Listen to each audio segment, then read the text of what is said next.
నువ్వుల పోలే పార్ట్ 2 ఇలా పొడులన్నీ బాగా కలుపుకున్న తర్వాత ముందుగా కలిపి పెట్టుకున్న పిండిని ఇలా బాగా మెత్తగా చేసుకోవాలి.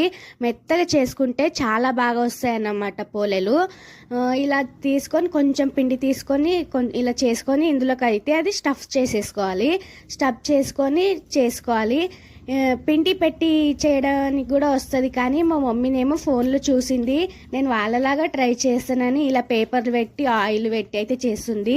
ఆయిల్ కాకుండా మనం నెయ్యి పెట్టుకొని చేసుకున్నా కూడా ఇంకా బాగా టేస్ట్గా వస్తాయి. కట్టెల పొయ్యి పైన అయితే చేస్తున్నాము, టేస్ట్ బాగా వస్తాయి. ఇక ఇలా చేసుకొని పొయ్యి మీద వేసుకొని కాల్చుకోవాలి. మాడిపోకుండా కాల్చుకోవాలి, మాడిపోతే మళ్ళీ టేస్ట్ రావు. మాడిపోకుండా కాల్చుకుంటే మన నువ్వుల పొలలు అయితే రెడీ అయిపోతాయి. టేస్ట్ అయితే సూపర్గా ఉంటాయి. మీరు కూడా ఇలా ట్రై చేయండి, చాలా బాగా అవుతాయి పొలలు అయితే. సబ్స్క్రైబ్ అయితే చేసుకోండి ప్లీజ్.